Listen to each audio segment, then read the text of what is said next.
Halo, perkenalkan nama saya Malika Simon dari kelas 11 IPA dan pada kesempatan kali ini saya akan menjelaskan tentang akhir pendudukan Jepang di Indonesia dan pengaruh penjajahan Jepang pada masa kini. Pada akhir tahun 1944, kedudukan Jepang pada Perang Pasifik sangat terdesak, sehingga membuat sekutu yang pada saat itu dipimpin oleh Jenderal Douglas MacArthur berhasil merebut pulau-pulau yang dikuasai oleh Jepang. Pada saat seperti ini juga, Jepang berjanji lagi kepada Indonesia untuk memberikan kemerdekaan. Untuk membuktikan kesungguhan Jepang, Letnan Jenderal Kumakichi Hadara sebagai Panglima Tentara Jepang mengumumkan untuk membentuk BPUPKI atau Badan Penyelidik Usaha-Usaha Persiapan Kemerdekaan Indonesia pada tanggal 1 Maret 1945. BPUPKI ini diketuai oleh Dr. Rajiman Weddiodiningrat, dan BPUPKI sendiri dibentuk dengan tujuan menyelidiki berbagai hal tentang aspek politik, ekonomi, pemerintahan, dan lain-lain yang diperlukan untuk membentuk sebuah negara merdeka. BPUPKI melaksanakan sidang pertamanya pada tanggal 29 Mei sampai 1 Juni 1945. Hasil dari sidang ini yaitu sebuah rumusan dasar negara. Ada Insinyur Soekarno, Mr. Muhammad Yamin, dan Profesor Dr. Supomo yang mengusulkan usul-usul mereka untuk dasar negara ini. Namun, karena belum diperoleh kata sepakat, akhirnya BPUPKI membentuk panitia kecil yang beranggotakan 9 orang dan disebut sebagai Panitia 9. Tugas Panitia 9 yaitu untuk menyelesaikan rumusan dasar negara dan asas yang akan digunakan Indonesia. Pada 22 Juni 1945, Panitia 9 berhasil menyusun dokumen penting yang sudah kita kenal sebagai Piagam Jakarta.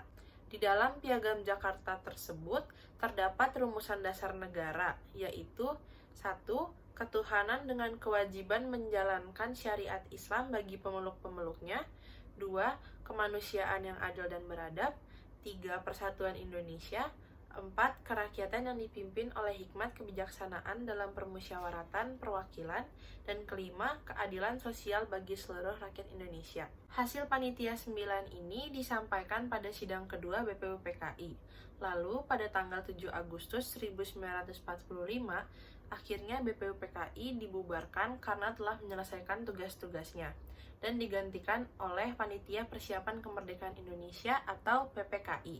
Anggota PPKI dipilih langsung oleh penguasa tertinggi Jepang untuk wilayah Asia Tenggara, yaitu Marsekal Terauchi. Marsekal Terauchi mengundang 3 tokoh pergerakan nasional, yaitu Insinyur Soekarno, Dr. Andes Muhammad Hatta, dan Dr. Rajiman Weddiodiningrat untuk datang ke markas pusat Jepang di Asia Tenggara, yaitu di Dalat, Vietnam. Pada pertemuan itu, penguasa tertinggi Jepang mengatakan akan memberikan kemerdekaan kepada Indonesia pada tanggal 24 Agustus 1945.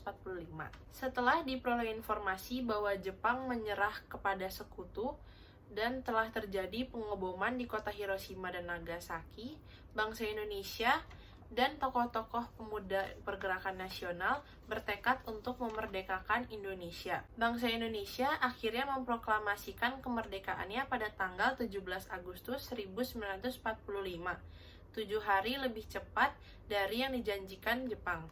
Yang artinya kemerdekaan Indonesia dicapai dengan perjuangan sendiri, bukan pemberian Jepang. Pengaruh penjajahan Jepang yang terasa hingga saat ini yaitu struktur masyarakat, bahasa, kesenian, dan pendidikan. Pada masa pemerintahan Belanda, Indonesia hanya mengenal desa sebagai pemerintahan terkecilnya. Tetapi pada masa Jepang, ada yang lebih kecil lagi, yaitu RW atau rukun warga dan RT atau rukun tetangga. Tujuannya yaitu untuk mempermudah administrasi dan pengawasan. Jepang menggunakan RT dan RW sebagai alat untuk mengendalikan dan memobilisasi penduduk Indonesia.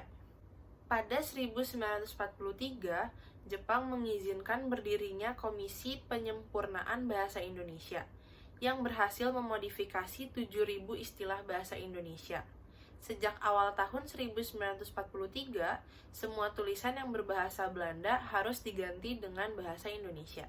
Pada 1 April 1943, Jepang mendirikan Keimin Bunkashi Doso atau Pusat Kebudayaan di Jakarta. Fungsi lembaga ini mewadahi aktivitas budayawan Indonesia agar tidak menyimpang dari tujuan Jepang.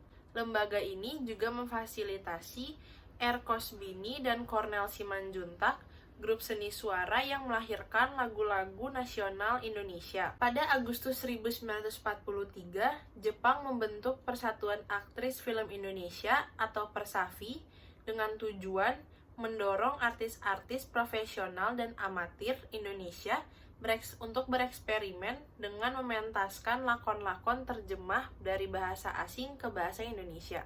Jepang menghilangkan diskriminasi pendidikan yang ada pada masa kolonial Belanda.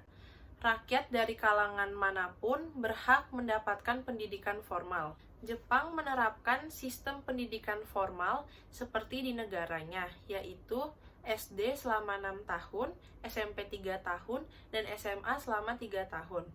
Sistem ini masih diterapkan di Indonesia sampai saat ini. Pemerintahan militer Jepang memperkenalkan upacara bendera di sekolah. Tujuannya yaitu untuk menanamkan semangat kedisiplinan ala militer kepada siswa. Jepang membantu membangun semangat nasionalisme Indonesia melalui latihan-latihan militer yang mereka lakukan. Pada awalnya, hal ini dirancang untuk kepentingan perang Jepang, tetapi malah berefek positif bagi bangsa Indonesia.